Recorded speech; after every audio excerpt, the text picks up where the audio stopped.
ನಮಸ್ಕಾರ ಆತ್ಮ ವೀಕ್ಷಕರೇ, ನಾನು ಡಾಕ್ಟರ್ ಚಂದ್ರಶೇಖರ್ ಸರ್ಜಾ, ನಿಮ್ಮ ಲೈಫ್ ಸ್ಟೈಲ್ ಫಿಸಿಷಿಯನ್. ವೀಕ್ಷಕರೇ, ನಾವಿವತ್ತು ಮಾತಾಡಕ್ಕೆ ಹೋಗ್ತಿರೋ ವಿಷಯ ಗಟ್ ಹೆಲ್ತ್ ಅಥವಾ ಕರುಳಿನ ಆರೋಗ್ಯ. ಕರುಳಿನ ಆರೋಗ್ಯವನ್ನು ನಾವು ಹೇಗೆ ಚೆನ್ನಾಗಿ ಇಟ್ಕೋಬಹುದು ಅಂತ ಅರ್ಥ. ಕರುಳಿನ ಆರೋಗ್ಯ ಚೆನ್ನಾಗಿ ಇಟ್ಕೋಬೇಕು ಅಂದ ತಕ್ಷಣ ಕೆಲವರು ಅನ್ಕೋಬಹುದು, ನನ್ನ ಕರುಳು ಚೆನ್ನಾಗಿದೆ, ನನಗೇನು ಗ್ಯಾಸ್ಟ್ರಿಕ್ ಇಲ್ಲ, ಮಲಬದ್ಧತೆ ಸಮಸ್ಯೆ ಇಲ್ಲ, ಕಾನ್ಸ್ಟಿಪೇಷನ್ ಇಲ್ಲ, ಹಾರ್ಟ್ ಬರ್ನ್ ಇಲ್ಲ, ನನ್ನ ಕರುಳು ಚೆನ್ನಾಗಿದೆ ಅಂತ ಅನ್ಕೋಬಹುದು. ಆದ್ರೆ ಕರುಳಿನ ಸಂಬಂಧ ಪ್ರಾಬ್ಲಮ್ ಇಂದ ಸುಮಾರು ಬೇರೆ ಬೇರೆ ತರ ಪ್ರಾಬ್ಲಮ್ ಇರ್ತವೆ. ಫಾರ್ ಎಕ್ಸಾಂಪಲ್, ನೀವು ತಲೆಯಲ್ಲಿ ಡ್ಯಾಂಡ್ರಫ್ ಇರ್ಬೋದು, ಸ್ಕಿನ್ ಅಲ್ಲಿರೋ ಇಚ್ಚಿಂಗ್ ಇರ್ಬೋದು, ಯಾವುದೋ ಒಂದು ಫುಡ್ ತಿಂದ್ರೆ ಆಗಲ್ಲ ಅಂತ ಅಂದ್ಕೊಂಡಿರ್ಬೋದು. ಕೆಲವರಿಗೆ ಚಿಕನ್ ತಿಂದ್ರಾಗಲ್ಲ, ಕೆಲವರಿಗೆ ಎಗ್ ತಿಂದ್ರಾಗಲ್ಲ, ಕೆಲವರಿಗೆ ಕೆಲವು ಹಣ್ಣುಗಳು ತಿಂದಾಗಲ್ಲ, ಕೆಲವರಿಗೆ ಹುಳಿ ಮೊಸರು ತಿಂದಾಗಲ್ಲ, ಕೆಲವರಿಗೆ ಮಜ್ಜಿಗೆ ಕೊಡೋದಾಗಲ್ಲ. ಈ ತರ ಎಲ್ಲ ಈ ಫುಡ್ ಅಲರ್ಜಿ ಇಂಟಾಲರೆನ್ಸ್ಗಳು ಏನ್ ಬರ್ತಾವೋ ಅದು ಕೂಡ ಕರುಳಿನ ಆರೋಗ್ಯಕ್ಕೆ ಸಂಬಂಧಪಟ್ಟಿದ್ದೇನೆ. ಕೆಲವರಿಗೆ ತುಂಬಾ ಟೆನ್ಷನ್, ಸ್ಟ್ರೆಸ್ಸು, ಯಾವ ರೀತಿಯ ಒಂದು ಉದ್ವೇಗ, ಯಾವಾಗಲೂ ಟೆನ್ಷನ್, ಸ್ಟ್ರೆಸ್ಫುಲ್ ಕಂಡೀಷನ್ ಇರ್ತಾರೆ, ಮೈ ತುಂಬಾ ಬೆವರ್ತಾ ಇರುತ್ತೆ. ಇದು ಕೂಡ ರಿಲೇಟೆಡ್ ಟು ಕರುಳಿನ ಆರೋಗ್ಯನೇ. ಕೆಲವರಿಗೆ ಬಾಯಿನಲ್ಲಿ ಅವಾಗವಾಗ ಇದು ಹುಣ್ಣುಗಳಾಗುವಂಥದ್ದು, ನಾಲಿಗೆ ಮೇಲೆ ತಿಕ್ ಕೋಟಿಂಗ್ ಇರುವಂಥದ್ದು, ಈ ತರ ಕಣ್ಣಲ್ಲಿ ಜಾಸ್ತಿ ಉರಿ ಬರುವಂಥದ್ದು, ಹೀಟ್ ಆಗುವಂಥದ್ದು, ಕಿವಿನಲ್ಲಿ ಸರಿಯಾಗಿ ಇದು ಏನು ವ್ಯಾಕ್ಸ್ ಫಾರ್ಮೇಶನ್ ಆಗೋ ವ್ಯಾಕ್ಸ್ ಹೊರಗಡೆ ಬಂದಿರುವಂಥದ್ದು, ಮೂಗ್ ಅವಾಗವಾಗ ಬ್ಲಾಕ್ ಆಗ್ತಾ ಇರೋದು, ಇದು ಕೂಡ ಈ ಇಮ್ಯೂನ್ ಸಿಸ್ಟಮ್ ರಿಲೇಟೆಡ್ ಈ ಕರುಳಿನ ಆರೋಗ್ಯ ಸಂಬಂಧ ಪ್ರಾಬ್ಲಮ್ ಇಂದಾನೆ ಬರುವಂಥದ್ದು.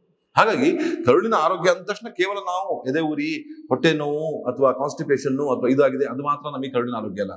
ಕರುಳಿನ ಆರೋಗ್ಯ ಚೆನ್ನಾಗಿದ್ದರೆ ನಮ್ಮ ಚರ್ಮ ಇರ್ಬೋದು, ನಮ್ಮ ಬ್ರೈನ್ ಇರ್ಬೋದು, ನಮ್ಮ ಕಣ್ಣಿರ್ಬೋದು, ನಮ್ಮ ರೋಗ ನಿರೋಧಕ ಶಕ್ತಿ ಇರ್ಬೋದು, ನಮ್ಮ ಜಾಯಿಂಟ್ ಪೇನ್ಗಳಿರ್ಬೋದು, ಇದೆಲ್ಲದಕ್ಕೂ ಕೂಡ ಈ ಕರುಳಿನ ಆರೋಗ್ಯ ಬಹಳ ಬಹಳ ಬಹಳ ಮುಖ್ಯ ಅಂತ ಹೇಳ್ಬಿಟ್ಟು ಇತ್ತೀಚೆಗೆ ಸಂಶೋಧನೆ ನಮ್ಮ ಏನು ರಿಸರ್ಚರ್ಸ್ ಇದ್ದಾರೆ ಅವರು ಕರೆಟ್ಕೊಂಡ್ ಬರ್ತಾ ಇದ್ದಾರೆ. ಯಾಕಂದ್ರೆ ನಾವು ಗಟ್ ಸ್ಕಿನ್ ಆಕ್ಸಿಸ್ ಅಂತ ಹೇಳ್ತೀವಿ, ಗಟ್ ಬ್ರೈನ್ ಆಕ್ಸಿಸ್ ಅಂತ ಹೇಳ್ತೀವಿ, ಗಟ್ ಜಾಯಿಂಟ್ ಆಕ್ಸಿಸ್ ಅಂತ ಹೇಳ್ತೀವಿ, ಗಟ್ ಇಮ್ಯೂನ್ ಆಕ್ಸಿಸ್ ಅಂತ ಹೇಳ್ತೀವಿ, ಮತ್ತೆ ಗಟ್ ಮೆಟಬಾಲಿಕ್ ಆಕ್ಸಿಸ್ ಅಂತ ಹೇಳ್ತೀವಿ. ಈಗ ಡಯಾಬಿಟಿಸ್ ಇರ್ಬೋದು, ಹೈಪರ್ ಟೆನ್ಷನ್ ಇರ್ಬೋದು, ಈಗ ಬರ್ತಿರೋ ಸುಮಾರು ಈ ಲೈಫ್ ಸ್ಟೈಲ್ ಡಿಸಾರ್ಡರ್ಸ್ ಕೂಡ ನಮ್ಮ ಗಟ್ ಹೆಲ್ತ್ ಇಂದಾನೆ, ಗಟ್ ಹೆಲ್ತ್ ಸರಿ ಇಲ್ದಲ್ಲಿರೋದ್ರಿಂದನೇ ಆಗ್ತಾ ಇರೋದು ಅಂತ ಹೊಸ ಹೊಸ ಸಂಶೋಧನೆಗಳು ಸಾರಿ ಸಾರಿ ಹೇಳ್ತಾ ಇದ್ದಾವೆ. ಹಾಗಾದ್ರೆ ಈ ಗಟ್ ಹೆಲ್ತ್ ಅಥವಾ ನಮ್ಮ ಕರುಳಿನ ಆರೋಗ್ಯವನ್ನ ಹಾಳು ಮಾಡುವಂತ ಕೆಲವು ವಸ್ತುಗಳ ಬಗ್ಗೆ ಯೋಚನೆ ಮಾಡ್ತೀವಿ.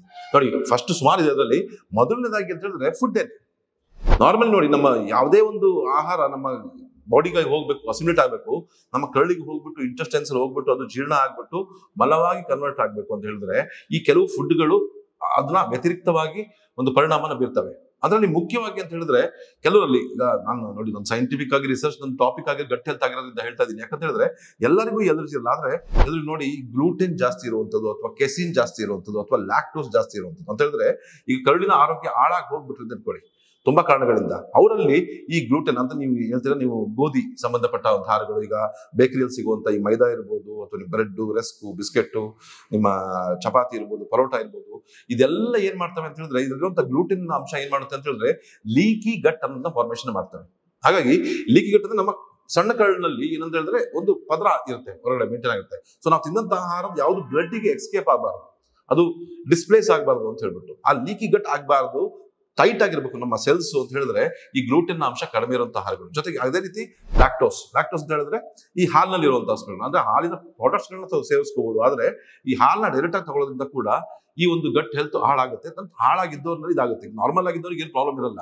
ನೋಡಿ, 40% ಜನರಲ್ಲಿ ಆಕ್ಚುಲಿ ಗಟ್ ಸಂಬಂಧ ಪ್ರಾಬ್ಲಮ್ ಇರ್ತಾವೆ ಅಷ್ಟೇ ಬಿಟ್ರೆ ಇನ್ 60% ಅಲ್ಲಿ ಗಟ್ ಹೆಲ್ತ್ ಅಂತ ಇರಲ್ಲ. ಲೈಕ್ ಕಾನ್ಸ್ಟಿಪೇಷನ್ ಆಗ್ಬೋದು, ತಿಂದ ತಕ್ಷಣ ಮೋಷನ್ಗೆ ಹೋಗುವಂತ ಆಗ್ಬೋದು, ಅಥವಾ ಮೋಷನ್ಗೆ ಹೋದ ತಕ್ಷಣ ನಮಗೆ ಮತ್ತೇನು ಫುಲ್ ಆಗಿಲ್ಲ, ನಮಗೆ ಇನ್ನೊಂದು ಸ್ವಲ್ಪ ಹೊತ್ತು ಹೋಗ್ಬೇಕನ್ನೋ ಅಂತ ಅನ್ಸೋದು, ಇವೆಲ್ಲ ಈ ಸಣ್ಣ ಸಣ್ಣ ಸಣ್ಣ ಸಣ್ಣ ಪ್ರಾಬ್ಲಮ್ಸ್ಗಳು ಸ್ಟಾರ್ಟಿಂಗ್ ಅಲ್ಲೇ ಕಾಣಿಸ್ಕೊಳ್ಳುವಂಥದ್ದು.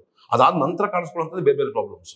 ಅದೇ ರೀತಿ ಈ ಗಟ್ ಹೆಲ್ತ್ ಇನ್ನೂ ಆ ಡ್ಯಾಮೇಜ್ ಮಾಡುವಂತ ಎರಡನೇ ಒಂದು ಮುಖ್ಯ ಅಂತ ಹೇಳಿದ್ರೆ ಆಲ್ಕೋಹಾಲ್. ಯಾವಾಗಲೂ ಒಂದೊಂದ್ಸಲ ಇದ್ ಮಾಡ್ತಾರೆ, ಆಲ್ಕೋಹಾಲ್ ಮಾಡ್ತಾರೆ. ಓಕೆ, ನೋಡಿ, ಸ್ವಲ್ಪ ತಗೊಂಡ ತಕ್ಷಣ ಅವರಿಗೆ ಸ್ವಲ್ಪ ಕಿಕ್ ಅಂತ ಹೇಳ್ತಾರಲ್ಲ, ಹೊಡಿತೆ.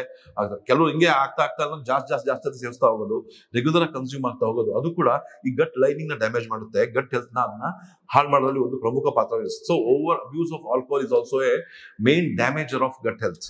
ಅದೇ ಮೂರನೇದಾಗಿ ಸ್ಮೋಕಿಂಗ್ ಕೂಡ ನೋಡಿ, ಸ್ಮೋಕಿಂಗ್ ಮಾಡೋದ್ರಲ್ಲೂ ಕೂಡ ಅನ್ನನಾಳ ಮತ್ತು ನಮ್ಮ ಏನು ಶ್ವಾಸನಾಳ ಒಂದೇ ಕಡೆ ಇರುತ್ತೆ ಸ್ಟಾರ್ಟಿಂಗ್ ನಲ್ಲಿ. ಆದ್ರೆ ಎಪಿಥೆಲಿಯಲ್ ಸೆಲ್ಸ್ ಬೇರೆ, ನಮ್ಮ ಅನ್ನನಾಳದ್ದೇ ಬೇರೆ, ಅಥವಾ ನಮ್ಮ ಟ್ರೇಕಿಯಾದೇ ಬೇರೆ. ಹಾಗಾಗಿ ಈ ಹೋಗೋದ್ರಿಂದ ಈ ನಮ್ಮ ಏನು ಸ್ವಲ್ಪ ಗ್ಯಾಸು ಪಾಸ್ ಆಗ್ಬಿಟ್ಟು ಹೊಟ್ಟೆ ಹೋಗೋ ಚಾನ್ಸ್ ಇರುತ್ತೆ. ಅದು ಇರಿಟೇಟ್ ಆಗುತ್ತೆ. ಇರಿಟೇಷನ್ ಆಗಿದ್ದು ಒಳ್ಳೆ ಬ್ಯಾಕ್ಟೀರಿಯಾಗಳನ್ನ ಅಲ್ಲಿಂದ ಇರೋಕೆ ನಾಶ ಮಾಡಾಕ್ಬಿಡುತ್ತೆ. ಡ್ರೈನೆಸ್ ಆಗುತ್ತೆ. ಆ ಎಪಿಥೆಲಿಯಲ್ ಸೆಲ್ಸ್ ನಲ್ಲಿ ಆಗುವಂತ ಡ್ಯಾಮೇಜ್ ಕೂಡ ನಮ್ಮ ಬಾಯಿಂದ ಹಿಡಿದು ನಮ್ಮ ಬುಧದ್ವಾರ ತನಕ ಕೂಡ ನಾವು ಗಟ್ ಅಂತ ಹೇಳ್ತೀವಿ, ಅದು ಗ್ಯಾಸ್ಟ್ರೋ ಇಂಟೆಸ್ಟೈನಲ್ ಟ್ರಾಕ್ಟ್ ಅಂತ ಹೇಳ್ತೀವಿ. ಇದನ್ನ ಆರೋಗ್ಯವಾಗಿ ಇಟ್ಕೊಳ್ಬೇಕು ಅಂತ ಹೇಳಿದ್ರೆ ಇದರಿಂದ ಆದಷ್ಟು ದೂರ ಇರಬೇಕು. ಮೂರನೇದಾಗಿ BPA, ನೀವೆಲ್ಲ ಕೇಳ್ಬೋದು, ಬಿಸ್ಫಿನಾಲ್ ಎ ಅಂತ ಏನಿರುತ್ತೆ, ಇದು ಈ ಪ್ಲಾಸ್ಟಿಕ್ ನಲ್ಲಿ ಇರುವಂತದ್ದು. ಈಗ ಸುಮಾರು ಜನಕ್ಕೆ ಒಂದು ಅಭ್ಯಾಸ ಇರುತ್ತೆ, ಏನಂತ ಹೇಳಿದ್ರೆ ಈ ಪ್ಲಾಸ್ಟಿಕ್ ಕವರ್ನಲ್ಲಿ ಟೀನ ಕಟ್ಸ್ಕೊಂಡು ಹೋಗೋದು, ಬಿಸಿ ಬಿಸಿ ಸಾಂಬಾರನ್ನ ತಗೊಂಡು ಹೋಗುವಂಥದ್ದು, ಈ ಬಿಸಿ ಬಿಸಿ ನೀರ್ನ ಹಾಲ್ನ ಎಲ್ಲ ನೀವು ಪ್ಲಾಸ್ಟಿಕ್ ಕಂಟೈನರ್ಸ್ ಯೂಸ್ ಮಾಡುವಂಥದ್ದು, ಇದು ಮಾಡೋದ್ರಿಂದ ಸುಮಾರು ಪ್ಲಾಸ್ಟಿಕ್ ನಮ್ಮ ದೇಹಕ್ಕೆ ಹೋಗ್ತಾ ಇದೆ. ನಮ್ಮ ಗಟ್ ಅದನ್ನ ಡೈಜೆಸ್ಟ್ ಮಾಡೋದು ಕೆಪಾಸಿಟಿ ಇಲ್ಲ. ಯಾಕಂದ್ರೆ ಒಂದು 100 ವರ್ಷ ಆದ್ರೂ ಕೂಡ ಈ ಪ್ಲಾಸ್ಟಿಕ್ ಅನ್ನೋದು ಕರಗಲ್ಲ. ನೀವು ವಾತಾವರಣದಲ್ಲಿ ನೋಡಿರ್ಬೋದು. ಅದೇ ರೀತಿ ಅದು ಸೇರ್ತಾ ಇರೋದ್ರಿಂದ ಈ ಲೀಕಿ ಗಟ್ ಫಾರ್ಮೇಶನ್ ಆಗುತ್ತೆ. ನಿಧಾನವಾಗಿ ನಮ್ಮ ಕರುಳಿನ ಆರೋಗ್ಯ ನಾಶ ಆಗ್ತಾ ಬರುತ್ತೆ ಅನ್ನೋದನ್ನ ವೈಜ್ಞಾನಿಕವಾಗಿ ಪುರವಾಗಿದೆ. ಇನ್ನು 5ನೇದು 4ನೇದು ಅಥವಾ 5ನೇದು ಮುಖ್ಯ ಕಾರಣ ಅಂತ ಹೇಳಿದ್ರೆ ಸರಿಯಾದ ನಿದ್ದೆ ಇಲ್ದಲೇ ಇರುವಂಥದ್ದು.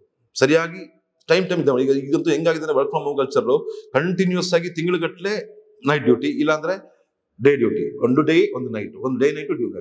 ಸೊ ಈ ತರ ಮಾಡೋದ್ರಿಂದ ಅವರ ನಿದ್ದೆ ಒಂದು ಸರ್ಕಾಡಿಯನ್ ರಿದಮ್ ಅಥವಾ ಬಯೋಲಾಜಿಕಲ್ ಕ್ಲಾಕ್ ಡಿಸ್ಟರ್ಬ್ ಆಗ್ಬಿಟ್ಟಿರುತ್ತೆ. ಇದರಿಂದ ಕೂಡ ಏನಾಗುತ್ತೆ ಅಂತ ಹೇಳಿದ್ರೆ ನಮ್ಮ ಗಟ್ನಲ್ಲಿ ಇರುವಂತ ಒಂದು ಈ ಸರಿಯಾದ ಕೆಮಿಕಲ್ ಪ್ರೊಸೆಸಸ್ ಸರಿಯಾಗಿ ನಡೆಯೋದಿಲ್ಲ, ನಮ್ಮ ಜೀರ್ಣಕ್ರಿಯೆ ಸರಿಯಾಗಿ ಉಂಟಾಗೋದಿಲ್ಲ. ಯಾವ ಟೈಮಲ್ಲಿ ಊಟ ಮಾಡಬೇಕು, ಯಾವ ಟೈಮಲ್ಲಿ ನಿದ್ದೆ ಮಾಡಬೇಕು ಅನ್ನೋದು ಕರೆಕ್ಟ್ ಆಗಿ ಒಂದು ಬಯೋಲಾಜಿಕಲ್ ಕ್ಲಾಕ್ ಫಿಕ್ಸ್ ಆಗಿದ್ರೆ, ಅದೇ ಟೈಮಿಗೆ ಸೆಟ್ ಆಗಿದ್ರೆ ಫೈನ್. ಇಲ್ಲ ನಿಮಗೆ ಅದು ಅವಶ್ಯಕತೆ ನಮಗೆ ಸಾಧ್ಯನೇ ಇಲ್ಲ ಬಿಡುವಂಥದ್ದು, ನಿದ್ದೆ ಕೆಡಲೇಬೇಕು ಅಂತಂದ್ರೆ ಅಡ್ಜಸ್ಟ್ ಆಗಿ ಸ್ವಲ್ಪ ಟೈಮ್ ಬೇಕಾಗುತ್ತೆ. ಮತ್ತು ನಿಮಗೆ ಅದನ್ನ ಸರಿ ಮಾಡ್ಕೊಳ್ಳೋಕೆ ಕೆಲವು ಟೆಕ್ನಿಕ್ಗಳಿದೆ, ನಾನು ನಿಮ್ಮ ವಿಡಿಯೋದಲ್ಲಿ ಕೊನೆದಾಗಿ ಹೇಳ್ತೀನಿ. ಅದಕ್ಕಿಂತ ಮುಂಚೆ ಇನ್ನೊಂದು ಅಂತ ಹೇಳಿದ್ರೆ ಸ್ಟ್ರೆಸ್, ಕ್ರೋನಿಕ್ ಸ್ಟ್ರೆಸ್ ಇರುವಂಥದ್ದು ಯಾವುದೋ ಇರ್ಬೋದು, ಫ್ಯಾಮಿಲಿ ಸ್ಟ್ರೆಸ್ ಇರ್ಬೋದು, ಎಕನಾಮಿಕಲ್ ಸ್ಟ್ರೆಸ್ ಇರ್ಬೋದು, ವರ್ಕ್ ಸ್ಟ್ರೆಸ್ ಇರ್ಬೋದು, ಇನ್ನೊಂದು ಬೇರೆ ತರ ಸ್ಟ್ರೆಸ್ ಇರ್ಬೋದು. ಈ ಸ್ಟ್ರೆಸ್ ನ ಪದೇ ಪದೇ ಸಹಿಸ್ಕೊಳ್ತಾ ಇರೋದ್ರಿಂದ ಈ ಕಾರ್ಟಿಸಾಲ್ ಲೆವೆಲ್ ಜಾಸ್ತಿ ಆಗುತ್ತೆ. ಒಂದು ಹಾರ್ಮೋನ್ ಕಾರ್ಟಿಸಾಲ್ ಅನ್ನೋದು, ಈ ಹಾರ್ಮೋನ್ ಲೆವೆಲ್ಸ್ ಜಾಸ್ತಿ ಆದಾಗ ಕೂಡ ಗಟ್ ಡಿಸ್ಬಯೋಸಿಸ್ ಉಂಟಾಗುತ್ತೆ ಮತ್ತು ನಮ್ಮ ಗಟ್ ಹೆಲ್ತ್ ಹಾಳಾಗ್ತಾ ಹೋಗುತ್ತೆ. ಇನ್ನೊಂದು ಬಹಳ ಮುಖ್ಯವಾಗಿ ಅಂತ ಹೇಳಿದ್ರೆ ಗಟ್ ಬ್ಯಾಕ್ಟೀರಿಯಾ. ನಾನು ಸುಮಾರು ವಿಡಿಯೋದಲ್ಲಿ ಹೇಳ್ತಾ ಇರ್ತೀನಿ, ಗಟ್ ಬ್ಯಾಕ್ಟೀರಿಯಾ ಅಂತ ಹೇಳಿದ್ರೆ ನಮ್ಮ ದೇಹದಲ್ಲಿ ನಮ್ಮ ಜೀವಕೋಶಗಳಿಗಿಂತ ಜಾಸ್ತಿ ಈ ಬ್ಯಾಕ್ಟೀರಿಯಲ್ ಸೆಲ್ಸ್ ಇರ್ತವೆ, ಟ್ರಿಲಿಯನ್ ಗಟ್ಟಲೆ. ಬರೀ ಬ್ಯಾಕ್ಟೀರಿಯಾ ಒಂದೇ ಅಲ್ಲ, ಬ್ಯಾಕ್ಟೀರಿಯಾ ಇರುತ್ತೆ, ಫಂಗಸ್ ಇರುತ್ತೆ, ವೈರಸ್ ಇರುತ್ತೆ, ಇದರ ಪ್ರೋಟೋಸೋವಾ ಇರುತ್ತೆ, ಎಲ್ಲ ಒಳ್ಳೇದು ಇರುತ್ತೆ, ಕೆಟ್ಟದು ಇರುತ್ತೆ. 85% ನಮ್ಮ ದೇಹದಲ್ಲಿರೋದು ಒಳ್ಳೆ ಬ್ಯಾಕ್ಟೀರಿಯಾಗಳು, ಇನ್ನು 15% ಮಾತ್ರ ಕೆಟ್ಟ ಬ್ಯಾಕ್ಟೀರಿಯಾಗಳು ಇರ್ತವೆ. ಸೊ ಈ ಕೆಟ್ಟ ಬ್ಯಾಕ್ಟೀರಿಯಾಗಳ ಪ್ರಮಾಣ ಜಾಸ್ತಿ ಆದಾಗ, ಒಳ್ಳೆ ಬ್ಯಾಕ್ಟೀರಿಯಾಗಳ ಪ್ರಮಾಣ ಕಡಿಮೆ ಆದಾಗ ಆಗೋದೇ ಈ ಗಟ್ ಡಿಸ್ಬಯೋಸಿಸ್, ಕರುಳಿನ ಆರೋಗ್ಯ ಕಡಿಮೆ ಆಗ್ತಾ ಬರುತ್ತೆ. ನಮ್ಮ ಕರುಳಿನ ಪದರದಲ್ಲಿ ಒಂದು ಲೋಳೆ ಅಂಶ ಇರ್ತದೆ, ನಾವು ಮ್ಯೂಕಸ್ ಲೇಯರ್ ಅಂತ ಹೇಳ್ತೀವಿ. ಇವು ಮ್ಯೂಕಸ್ ಲೇಯರ್ ಕೂಡ ಮಾಡಲ್ಪಟ್ಟಿರೋದು ಇದೊಂದು ಆಹಾರ ಈ ಬ್ಯಾಕ್ಟೀರಿಯಾಗಳಿಗೆ. ಈ ಆಹಾರ ನಾವೇನ್ ತಿಂತೀವೋ ಅದಕ್ಕಿಂತ ಜಾಸ್ತಿ ನಮ್ಮ ಬೆಟರ್ ಆಫ್ ನಮ್ಮ ಬ್ಯಾಕ್ಟೀರಿಯಾಗಳಿಗೆ ನಾವು ಪೋಷಣೆ ಕೊಡ್ತಾ ಇದ್ರೆ ಸರಿ ಆಗುತ್ತೆ. ಕೆಲವರು ಏನ್ ಮಾಡ್ತಾರೆ ಅಂತ ಹೇಳಿದ್ರೆ ಓವರ್ ಆಗಿ ಕೆಫಿನೇಟೆಡ್ ಡ್ರಿಂಕ್ಸ್ ಲೈಕ್ ಸೋಡಾಸ್ ಇರ್ಬೋದು ಅಥವಾ ಈ ಪೆಪ್ಸಿ, ಕೋಕು ಇಂಥ ಮುಂತಾದವುಗಳನ್ನು ಜಾಸ್ತಿ ಸೇವಿಸುವಂಥದ್ದು, ಈ ತರ ಎಲ್ಲ ಅಭ್ಯಾಸ ಜಾಸ್ತಿ ಇದ್ದವರಲ್ಲೂ ಕೂಡ ಈ ಗಟ್ ಬ್ಯಾಕ್ಟೀರಿಯಾಗಳು ನಶಿಸ್ತು ಹೋಗ್ತಾರೆ. ಯಾಕಂದ್ರೆ ಅಲ್ಲಿ ತುಂಬಾ ಪೆಸ್ಟಿಸೈಡ್ಸ್ ಇರುತ್ತೆ. ಈಗ ಬರ್ತಿರುವಂತ ಎಲ್ಲಾ ಫುಡ್ ಅಲ್ಲೂ ಪೆಸ್ಟಿಸೈಡ್ಸ್ ಹಾಕಿರ್ತಾರೆ. ಇಂಥ ಸಾಫ್ಟ್ ಡ್ರಿಂಕ್ಸ್ ನಲ್ಲೂ ಕೂಡ ಹೆವಿ ಪೆಸ್ಟಿಸೈಡ್ಸ್ ನ ಯೂಸ್ ಮಾಡಿರ್ತಾರೆ. ಈ ಪೆಸ್ಟಿಸೈಡ್ಸ್ ಯೂಸ್ ಮಾಡೋದ್ರಿಂದ ಒಳ್ಳೆ ಬ್ಯಾಕ್ಟೀರಿಯಾಗಳು ಎಲ್ಲಿರ್ಬೇಕು ಡಿಸ್ಪ್ಲೇಸ್ ಆಗ್ಬಿಡ್ತವೆ, ಸತ್ತೋಗ್ಬಿಡ್ತವೆ. ಹಾಗಾಗಿ ಮತ್ತೆ ಗಟ್ ಡಿಸ್ಪ್ಲೇಸ್ ಆಗುತ್ತೆ. ಸೊ ಇಷ್ಟೆಲ್ಲ ಕಾರಣಗಳಿಂದ ಕರುಳಿನ ಆರೋಗ್ಯ ಹಾಳಾಗ್ತಾ ಹೋಗುತ್ತೆ. ಈ ಕರುಳಿನ ಆರೋಗ್ಯ ಹಾಳಾಗ್ತಾ ಹೋದಲ್ಲಿ ಮುಂದೆ ಒಂದ್ ದಿವಸ ನಮಗೆ ಬೇರೆ ಬೇರೆ ಕಾಯಿಲೆಗಳು ಬರ್ತವೆ. ನಮಗೆ ಗಟ್ಟಲ್ಲೇ ಕಾಣಿಸ್ಕೋಬೇಕು ಪ್ರಾಬ್ಲಮ್ಮು, ನಮ್ಮ ಹೊಟ್ಟೆಲ್ಲೇ ಕಾಣಿಸ್ಕೋಬೇಕು ಪ್ರಾಬ್ಲಮ್ ಅಂತ ಅಲ್ಲ. ಸಣ್ಣದಾಗಿ ಒಂದು ಸ್ಕಾಲ್ಪ್ ಸೋರಿಯಾಸಿಸ್ ಇರ್ಬೋದು, ಚರ್ಮದಲ್ಲಿ ತುರಿಕೆ ಇರುವಂತ ಇರ್ಬೋದು, ಈ ತುಂಬಾ ವೀಸಿಂಗ್ ಬರೋದು ಇರ್ಬೋದು, ಈ PCOD ಸಮಸ್ಯೆ ಇರ್ಬೋದು, ಡಯಾಬಿಟಿಸ್ ಸಮಸ್ಯೆ ಇರ್ಬೋದು, ಹೈಪರ್ ಟೆನ್ಷನ್ ಇರ್ಬೋದು, ಪದೇ ಪದೇ ಆಗ್ತಾ ಇರುವಂತ ಸಣ್ಣ ಮಕ್ಕಳೆಲ್ಲ ಅಲರ್ಜಿ, ನೆಗಡಿ, ಕೆಮ್ಮು, ಶೀತ, ನಮ್ಮ ಇಮ್ಯೂನ್ ಸಿಸ್ಟಮ್ ಹಾಳಾಗಿರೋ ಪ್ರಾಬ್ಲಮ್ಸ್ ಇರ್ಬೋದು. ಇದೆಲ್ಲ ಒಂದು ಗಟ್ ಹೆಲ್ತ್ ಹಾಳಾಗೋದ್ರಿಂದಾನೇ ಒಂದು ಕಾರಣ. All diseases begins in the gut ಅಂತ ಹೇಳ್ಬಿಟ್ಟು ಹಿಪೋಕ್ರಾಟಿಸ್ ಸುಮಾರು ವರ್ಷಗಳ ಮುಂಚೆನೆ ಹೇಳಿದ್ದಾರೆ. ಅದನ್ನ ಇತ್ತೀಚೆಗೆ ವೈಜ್ಞಾನಿಕರು ಪ್ರೂವ್ ಮಾಡ್ತಿದ್ದಾರೆ. ಮತ್ತೆ ಈ ಒಂದು ಗಟ್ ಹೆಲ್ತ್ ನ ನಾವು ಹಾಳಾಗದಂಗೆ ನೋಡ್ಕೊಳ್ಳಿಕ್ಕೆ ಏನ್ ಮಾಡ್ಬೇಕು ಅನ್ನೋದನ್ನ ನಾನು ಸವಿಸ್ತಾರವಾಗಿ ಹೇಳ್ತೀನಿ. ಅದಕ್ಕಿಂತ ಮುಂಚೆ ನಾನು ಇಷ್ಟೆಲ್ಲ ಹೇಳಿದ್ನಲ್ಲ, ಇದನ್ನ ಫಸ್ಟ್ ಅವಾಯ್ಡ್ ಮಾಡಿ. ಮುಂದಿನ ಸಂಚಿಕೆಯಲ್ಲಿ ಈ ಗಟ್ ಹೆಲ್ತ್ ನಮ್ದು ಹಾಳಾಗಿದ್ರೆ ಅಥವಾ ಮತ್ತೆ ಕಾಪಾಡ್ಕೊಳ್ಳಿಕ್ಕೆ ಮತ್ತು ಹಾಳಾಗಿದ್ರೆ ಅದನ್ನ ಸರಿ ಮಾಡ್ಕೊಳ್ಳಿಕ್ಕೆ ಯಾವ ರೀತಿಯ ಆಹಾರ ಸೇವಿಸಬೇಕು ಮತ್ತು ನಮ್ಮ ಒಂದು ದಿನಚರಿ ಹೇಗಿರ್ಬೇಕು ಮತ್ತು ಯಾವ ತರ ಒಂದು ಸಪ್ಲಿಮೆಂಟೇಷನ್ಸ್ ಇದೆ ಅದ್ರ ಬಗ್ಗೆ ಒಂದು ಕೂಲಂಕುಷವಾಗಿ ಒಂದು ವೈಜ್ಞಾನಿಕ ವಿಸ್ತೃತ ವರದಿಯನ್ನು ನಿಮ್ಮ ಮುಂದೆ ತರಲಿಕ್ಕೆ ಇಷ್ಟಪಡ್ತೀನಿ. ಅಲ್ಲಿವರೆಗೂ ಥ್ಯಾಂಕ್ ಯು ವೆರಿ ಮಚ್.